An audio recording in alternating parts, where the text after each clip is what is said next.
Welcome to Flavourmag Presents Google's Top Black Talent, the show that inspires and motivates young black students, graduates, and early career professionals, and showcases role models to give you advice about their jobs. So have you ever wanted to work in the world of PR? Well, today you're going to learn about just that. We have people that work in this very industry that are going to give you an insight into their career. And if you want to join in with the conversation, make sure you're at Top Black Talent on Twitter and Google+, and you can use the hashtag TBT Hangout. Also, if you want to submit a question online, go to flavourmag.co.uk/TBT. Also on the show, we have Team GB athlete Julian Thomas, who's going to be talking about goal setting. And we're going to mark the 50th anniversary of Martin Luther King's I Have a Dream speech with some spoken word by Isaac Nati. But first up, I'm going to be talking to Googler Malcom Glenn, who's joined us all the way from Mountain View, the US headquarters.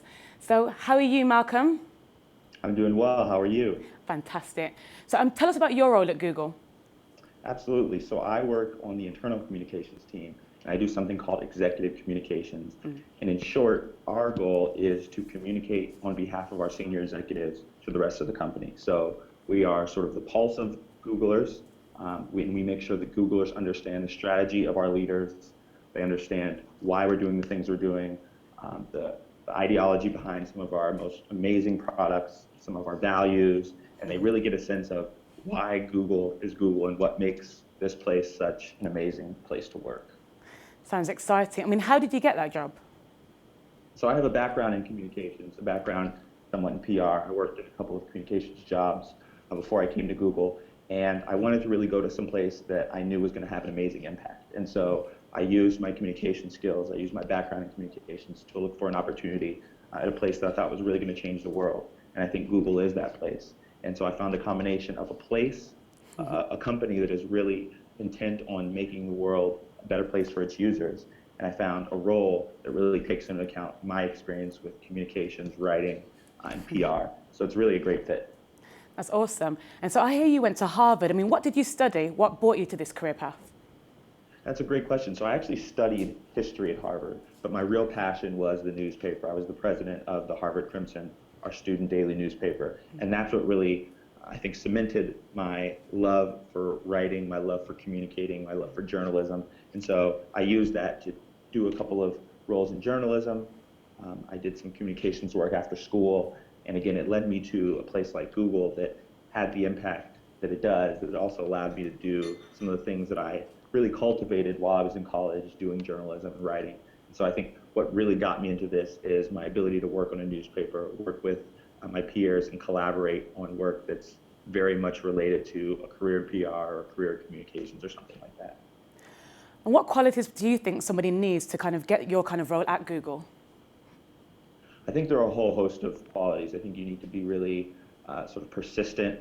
You need to be a really good communicator. I think one of the really key things is you really have to be an expert on the material. You can't communicate on behalf of an issue or a subject or a company if you don't fully believe in and understand what that company or that issue is about. So you really have to immerse yourself in the material, know it like the back of your hand, and truly become an expert in it.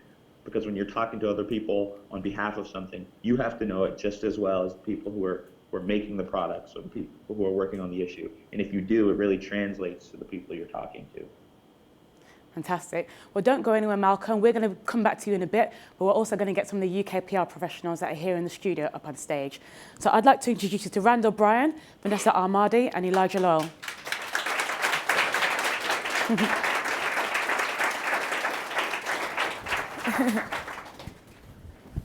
Hi guys, thanks for joining us. So first off, I think it's just good for you to introduce yourself. So we'll start with you, Randall. Kind of tell us what you do. Cool. My name's Randall Bryan. I head up the online video distribution business at Endemol. Endemol make big TV programs, Deal or No Deal, Big Brother, those sort of things. And whilst my career shifted into more production, we're still heavily involved in finding ways to PR our products, whether that's through social media, whether that's through YouTube collaborations. So essentially marketing and PR are still the nucleus of the job that I do now. And you, Vanessa? My name's Vanessa Armadi. I run a company called VAPR. We are a boutique entertainment agency. We look after a variety of musicians, events, and we are here and also in Africa, in Nigeria. And before I move over to you, Elijah, you say you look after certain people. Tell us about some of those people quickly. So we look after an artist called Estelle. We represent an act called D'banj. We worked for the late, great Whitney Houston. We look after, there's a number actually, do a show called the World Music Awards. We look after an event called, a TV show called The Face that Naomi Campbell heads up. So there's a few things we do. Very busy then. Yeah. And so over to you, Elijah. Hard to follow that. But, hello, my name is Elijah. I'm an account director at an agency called RacePoint. And it's a communications and digital agency, which is just a really nice way of saying we use traditional media like newspapers and websites, and also social media like Twitter and blogs to really take our clients' message out to the public. So what's the kind of highlight been of your career so far, Randall? The highlight, I think, is actually kind of coming into it now, so developing a team. I've worked in boutique agencies, starting in small kind of 2 to 3 man teams and then growing that a little bit. I think with Endemol now it's been my objective to really grow a team ground up, finding the right characters, making sure they're the right cultural fit, and trying to maybe, give back a little bit of the lessons that I've had throughout my career. Yeah. So that's been great. So Vanessa, you, at one point, I remember finding out that you had cancer, and I was kind of very upset to hear that, but kind of here with us today, and it's amazing. I mean, how did that experience kind of affect your work? Well, in 2005, I was diagnosed with something called Hodgkin's lymphoma, and it kind of, I guess, was a big wake-up call, because up until that point, I was working for a really popular, well, one of the largest PR firms in this country, and I was sort of told that it had come on, it was stress related. Wow. And I decided that, well, if I'm gonna, be working to 2, 3 in the morning and putting in as much energy as I had done, then I want to be doing it for myself. And that's when VAPR was born. So I guess, as difficult as it was a sort of a spearhead for me to go ahead and open up my own business. And yeah, we've been coming 7 years. Fantastic. And cancer free. Yay. Well. I think that deserves a clap.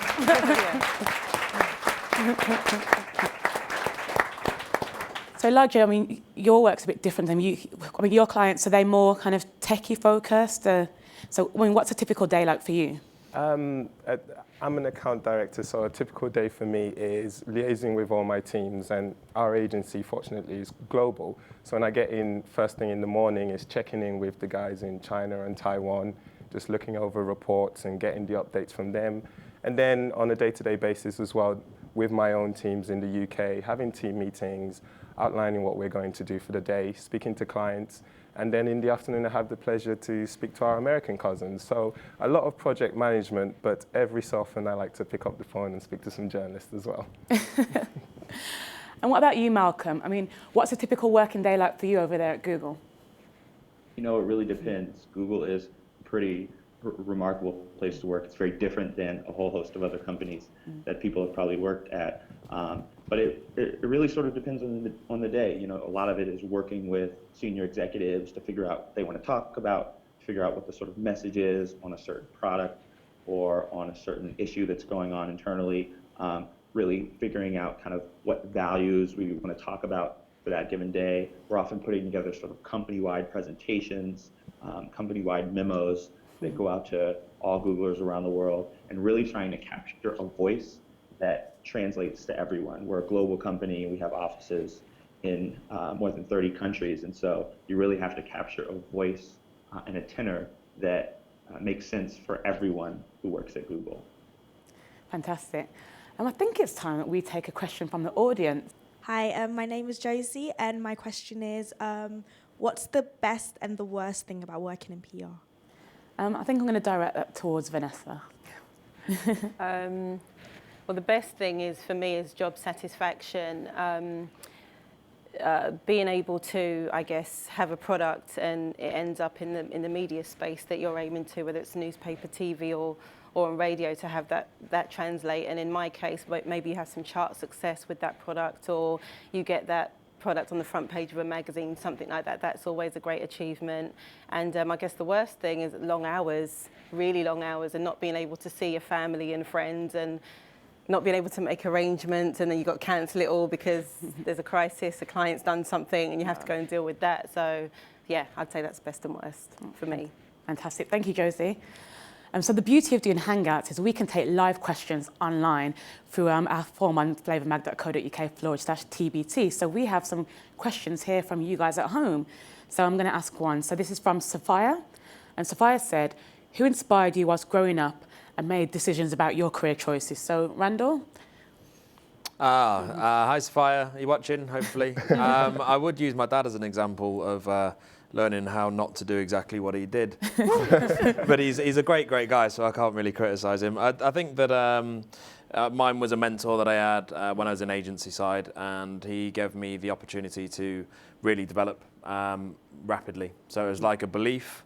I joined his little small company because I thought that would be an opportunity to really kind of go forward and charge on. And I think that's a good lesson for a lot of people. Like, it's not always about starting at the big organisations. I now work for Endemol, which are fairly huge, and I've always kind of thought, oh, wouldn't it be amazing to work at Google? But sometimes it's nice to start off in more humble surrounds where you give more freedom to develop and then look to build your career later on in big organisations. Some people can get swallowed early on in big organisations. So. Good advice, good advice. What, in your opinion, is the key to success? And that's from Joanna. Hi, Joanne. The key to success in PR, it's three things. First, hard work. You've got to be able to work hard, not always from sort of dusk till dawn, but you have to put in a certain degree of hard work. Secondly, you have to be social. PR is a very sociable industry. It's a people industry. So you need to learn to get on with people, have fun, be able to strike up conversations, be able to tell a story, because you won't always have a really interesting story to tell, but you have to try and make it so.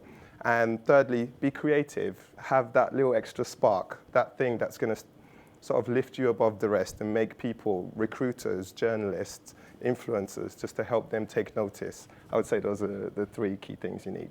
Cool. And Malcolm, this is from Yemi, and Yemi says, which word would you use to describe your journey to where you are today? So if you could just choose one word that describes your journey, what would that be? Hey, Yemi, thanks for the question. I would say the word I would use would be supported. Related to the earlier question about who has inspired me, it's definitely been my mother, because she was a teacher for her whole life, and there was never any pressure from her to follow in her footsteps. There was always a level of confidence that she instilled in me to do what I wanted to do, to follow my own path. And so the fact that I have been supported, and I've received so much support throughout my journey, has, I think, been a significant reason why I've had success in this industry. Fantastic. So I think I want to get some tips for you for kind of our audience and our viewers at home. So what tips, Randall, would you give and advice for somebody who wants to pursue a career in PR? I think the biggest thing for me is rejection, learning how to handle rejection. I mean, when I first started out, you'd send off 100 CVs and you wouldn't hear a single thing. So you've just got to believe that there's going to be a job out there for you, you're going to get your break. So handling rejection, and also throughout your career, we work in creative media, so we're always coming up with ideas, and you put something out and you really think it's going to, everyone's going to be really enthusiastic in the room, and everyone just looks at you with a death stare. And you've just got to be humble, just, bite that down, bite your lip, and then come up with another idea. So just, handling rejection. You can, turn that into a positive. You just got to keep going. You, Vanessa? I mean, the obvious is hard work. You really have to be able to roll up your sleeves, get dirty, do jobs that you don't want to do. Maybe you're not sure why you're being asked to do it, but be humbled in that respect to get the job done. And also, I guess, understand your journalist's area of expertise and understand who their audience is. It's pointless sort of pitching. If you look after maybe a country music artist and you're pitching this artist to a reggae specialist journalist, he has no interest in this person, so you need to really understand who you're pitching to and why they would want to cover your product. Elijah? I would say make yourself invaluable. When you start or when you're going into a company in PR, mostly you start at the bottom, and the key to rising, or the key to even getting your foot in the door, is showing your managers or your potential recruiter why they should choose you and how you can make everyone's life easier. Because as we've all alluded to, it's a very busy industry, it's hard work, and if you can take a couple hours work off someone's plate, they'll love you for it. And Malcolm, what tips and advice could you give people to kind of get in a career in PR? I would say it's really important to be aggressive and to be proactive. I think this is an easy industry where folks oftentimes become reactive. So when things arise and crises come up, we respond to them, and we don't take enough time to remember that we should be proactive about talking to journalists or talking internally within our companies and really spreading the messages that we want to get out there. So I think if you're aggressive and you're proactive in your work, you can be really successful in communication with PR. And I think that's something that probably just kind of applies to any role that you're in. Amazing. So lastly, so Malcolm did history, but what did each of you study? I studied film and literature, which doesn't always happen, but I ended up pursuing a bit of a career in film, media, and now TV, so worked out okay.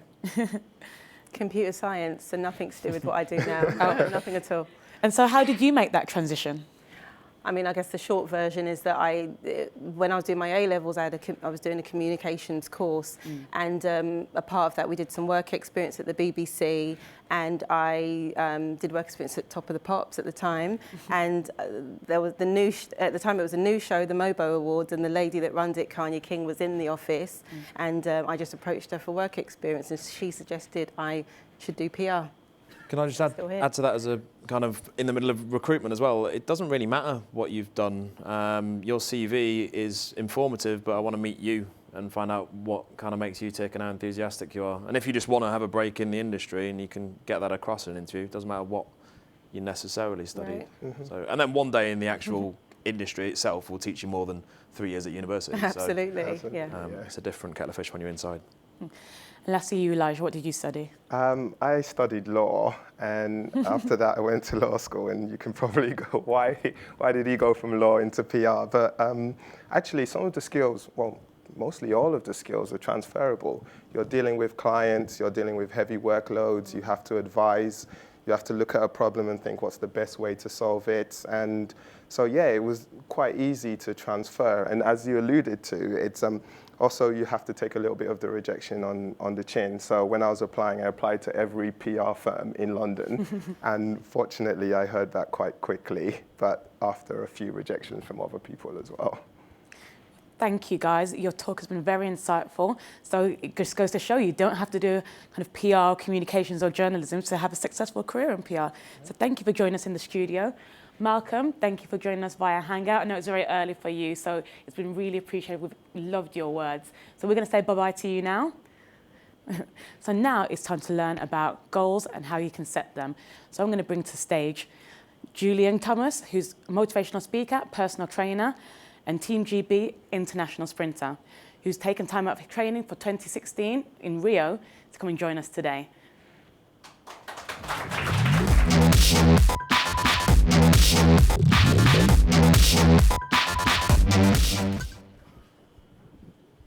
There we go. See a few smiles now.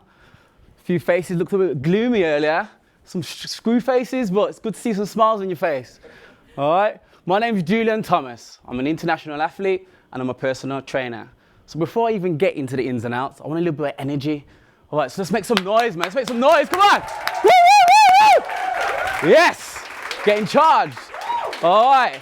So I woke up this morning with a goal. I said to myself, Jules, you're coming over to Google, some nice headquarters, nice offices, speaking to some lovely people about goals. I'm here to inspire you. Here to inspire you YouTubers, the Googlers, everyone out there that's going to be watching this video back. Now, before we go into it, I want you to think about your goal. Literally, think about what you want in life, what you want in your career, what you want for your family. Take that moment to think. All right? Now you've got that thought gathered in your mind. How important is it to you? How bad do you want it? How much do you want it? What are you prepared to do to get it? Because that's where it all starts, that inner desire, that desire to want to push. Because I tell you now, it's not going to be easy. There will be obstacles, there will be hurdles that you will have to overcome. And if you don't have that within you, within yourself, then you're going to give up and you might as well just re-acknowledge what you have to do. Now, in setting goals, it requires purpose. It gives purpose to your job. It gives purpose to your role. Without it, you're lost because you're just going to be thinking, okay, yeah, just going to do this because I don't know why I'm doing it. I'm just doing it for the sake of doing it. The moment you put a goal into it, straight away you add meaning to your role. So Randall's actually going to help me. He's actually taking some time to not just sit down. He's going to come and help me. So Randall, come and join me quickly. Come on, give Randall a round of applause, everyone. How are we doing, Randall? We good? You good? Yeah, not bad. All right, cool. So Randall's actually going to perform a series of push-ups. You know, push-ups, press-ups. Yeah, I've done a couple. Been a couple. My days. Yeah, I can see the muscles just bulging through the shirts there, you know what I mean? Not today, All right, man. literally. Carnival, innit? Yeah. Okay, literally, can you perform three push-ups for us? Right. Literally, just do three right there. Bang, I go don't down. think I'll be doing this Yeah, morning. let's go. 1, 2, 3, and on your feet. Give me a round of applause. Oh, you looks like you're breaking the sweat there, mate. You're all right? All right, awesome. Okay, we're gonna make something a little bit different now, okay? You're gonna perform 5 press-ups. However, I wanna give you a challenge, all right? I'm actually gonna get involved myself. I'm gonna do 9 push-ups. So he has to perform 5 press-ups. I'm gonna do 9. He's gonna get to those 5 before I get to my 9. I'm not sure, to be honest with you. Challenge. I'll give it my best. But Challenge. I'll give it my best. Let's make some noise then, guys. Need some words of encouragement. All right. It's not fair, is it? On this thing, on it. It's just not fair. All right, here we go. All right. All right. Intimidating. It's all right. You got 5, I got 9. All right. 3, 2, 1, let's go. 1, 2, 3, 4, 5, 6, 7, 8. Hey! Give me a round of applause. All right, awesome, man. Nice one. Good job. Take a seat, yeah? Well done, Randall. Well done, mate. Very good. Okay. So, did anyone notice a difference between the first set of press-ups that he did and the second set? All right? So, with him performing the first set, he had no goal. He was doing a series of press-ups just for the fact that I told him to. Get down, do a little bit of press-ups. The moment I got involved, straight away, his psychological thought behind his mind, he gave himself a purpose, so he pushed harder. And that's what you guys have to do towards your goals. Think about that purpose. How bad do you want it? Because with it, it will show in your actions. Because only you can do it. No one's going to do it for you. Your mates ain't going to help you. Your parents aren't going to help you. Because it's about you at the end of the day. Now, I've actually changed my whole life from Birmingham, if you can't tell by the accent, all right, to relocate and move to London to further my career. Because I missed out of London 2012 Olympics by 0.3 of a second. 0.3. So I had to reevaluate my own goals and take myself outside of a comfort zone because I want it that bad. That's how much I want it. I'm willing to take myself away from my family and put it into somewhere of discomfort. And that's what you guys have to be prepared to do. Okay, so I'm just going to leave you with that thought. Just think to yourself, if you want your goals really, really bad, what are you prepared to do? Because only you can change it. I'm Julian Thomas. Thanks for watching.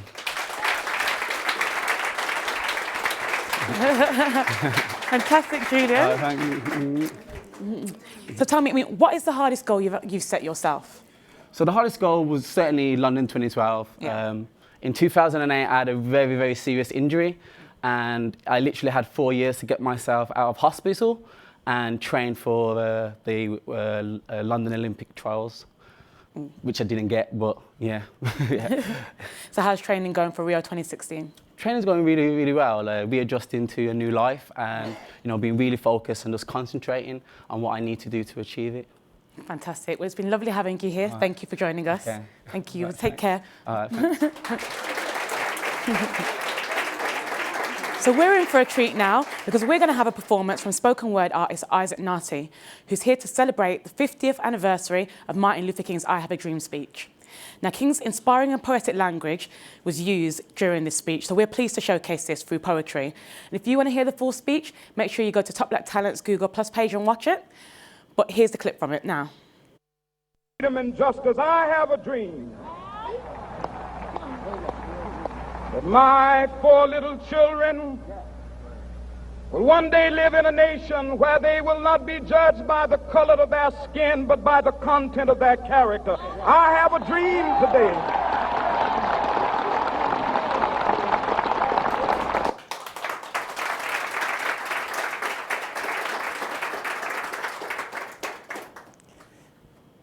See, Martin Luther King was a man who knew the wealth of having a dream. He did not allow his dream to die inside of him. And because of that, years and years after, we're still benefiting from his dream. But the question I pose to you is, what dream do you have inside of you? What is it that you hold within you that you're not releasing? See, he voiced his dream, and because of that, we now have a change. So what is it that you're holding within yourself? And what happens when you don't release that dream? Well, I'm going to tell you. See, riches, riches. I found a place of great riches. Riches, riches. You know, I found a place of great riches, yet the hitch is, you'll never guess what it is. It's worth more than what you find in Africa's gold and diamond mines, and it's better yet than the bling on your favorite rappers and those rims that shine. You'll see wealth, so much it can't be comprehended with a mind. Where is this place, you say? Well, guess what? See, it's not that far away, because you may walk by and pass it every day. You see, the wealth of this place is to make the riches fall flat in their face, and for these goods to never be tasted, it's a complete disgrace. It's a mystery. And murder really was the case. Where is this place, you say? Well, guess what? See, it's not that far away, because you may walk by and pass it every day. Because the richest place in the world is the cemetery. See, that's right, 6 feet under the ground. Everybody's probably wondering now. Everybody's probably wondering how I could mention a place so rich, and right here is what I found. Well, don't be astonished, because there you'll find books that never published, filled with songs that never sung, it's filled with poems that never written or spoken, athletes that never trained and world records never broken, ideas that stayed in the brain and businesses that never opened, like chefs on their way to success, but like the food couldn't go down and it choked them. You'll see footballers taken up before they can even score. Women on their way to greatness that died as whores. You'll see people trying to change, getting closer and closer. Alcoholics dying before they can even get sober. Drug addicts that had it and death took over. Future billionaires taken out without a care. What was born to be a dream, in the end died as a nightmare. You see, there's a lot of people that believe that money is the key to life, but what's inside is worth more than what money can buy. You may be wondering why, but that's why my soul sings, because we can then give our dreams wings and then it can fly. But a lot of people die with their dreams still inside, and their destiny will cry. Why? Didn't you let me out of this place when I had the chance to chase, to do what I was born to? Now I can't be viewed like I'm on YouTube just because you choose not to do what you should have done when your gifts lived on after you're gone. The same way I'm praying that the grave doesn't take what's mine to claim. That's why you see my eyes lifted high, and I find myself constantly saying, Lord, don't let these dreams die. Give me please. Oh, don't let me leave until you show me what I need to do. I was made by you, so your light shine too before my life runs through. So, at the end of the race, when your maker shows you how you could have been great, instead of giving your riches to the grave, that's why for our gifts in life we can't act like we don't care, because that's how we could end up as a graveyard millionaire. Thank you.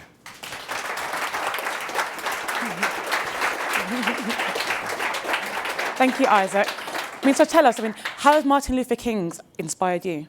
I think one thing about Martin Luther King that definitely inspired me was the fact that he had a dream, but not only did he have a dream, but he actually took action, to actually make it a reality. And, at the time, I'm pretty sure that there were so many people that wanted to change, but they didn't actually go out and do something. And he's someone who didn't let his circumstances define him, but he really went out there to make his dream a reality, and it caused a change for all of us, really. So definitely that's why he inspired me. Amazing. Well, thank you for joining us at Top Black Talent. Thank you for having me. It was amazing.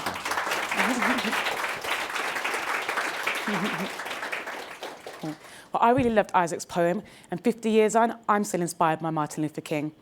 As a journalist, his speech showed the importance of language and the power of words. And today's show, have you enjoyed it, guys? Yeah. Yes, it's been fantastic, hasn't it? Feel free to clap. It has been amazing. So what I learned, if you are considering a career in PR, then you should make sure you have good communication skills, good people skills, be hungry and hardworking, and just don't take no for an answer. Just persevere regardless of how many knockbacks you get or how many rejections. Keep sending that CV, keep talking to people, keep trying to get work experience, kind of succeed if this is the job that you want.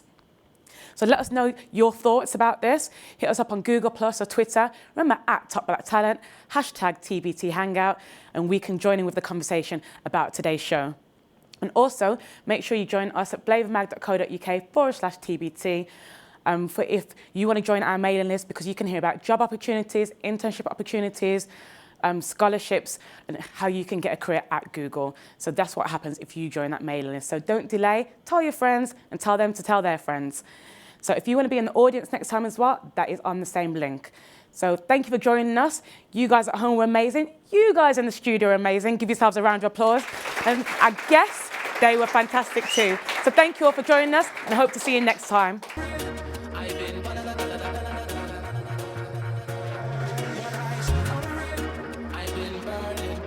It's always good to see people coming together to enlighten and educate the young people about how they got into certain industries that maybe they felt was a bit out of reach for them.